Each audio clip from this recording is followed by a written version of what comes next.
Traders say this used to be his usual seat for the past 13 years when his master, one Mr. Chika Omofia, brought him to serve in the market in 2009.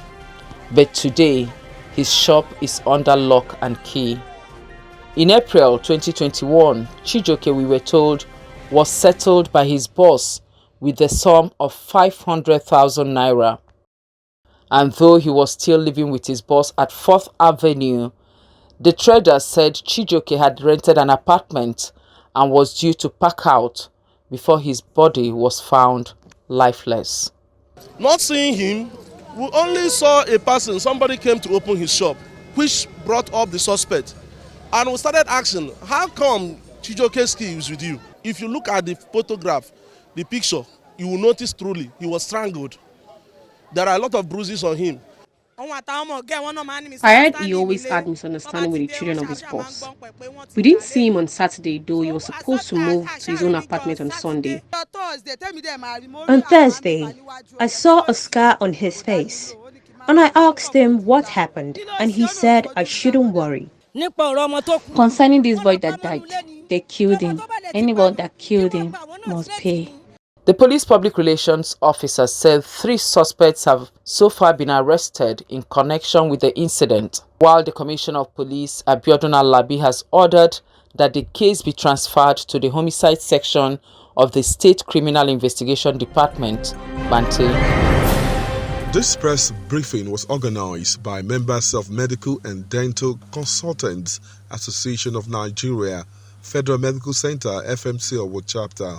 They are dissatisfied with the reappointment of the Chief Medical Director, Leasu Adeagbo, by the federal government. The chairman of the association, Samuel Faturoti, expressed displeasure with the reappointment of the CMD for another 4 years, despite alleged procedural flaws. He said the CMD will be clocking the official retirement age by July 2022, and as such, is expected to proceed on terminal leave of 3 months. We have the opinion that the appointment of any medical director or chief medical director does not confer a nulli secondum, that's second to none, but rather a primus inter pares, first among equals, status on the appointee. There are at least 20 consultants in the employ of the hospital equally eligible to occupy the position of medical director. So why should an individual be scheming to spend 10.5 years as medical director? But the CMD said his reappointment was a prerogative of President Muhammadu Buhari. Said procedures were duly followed in his reappointment. The renewal of appointment, there are procedures for that, and the procedure was well followed, and it is well spelled out. The first thing is to make your intention known that you want to reapply for the renewal of appointment. Between 2006 and 2018, Nigeria spent about 10 trillion or $24.5 billion at the exchange rate of 411 naira to $1 on petroleum subsidies. In 2019 and 2020, about 3 trillion naira, that is $7 billion, was spent in subsidies. It means that Nigerians spent over $30 billion on fuel subsidies over the past 16 years. In 2018, it spent 722 billion naira, that is $2.4 billion, at the year's official exchange rate of $1 to 306 naira, but spent only $1.5 billion on health.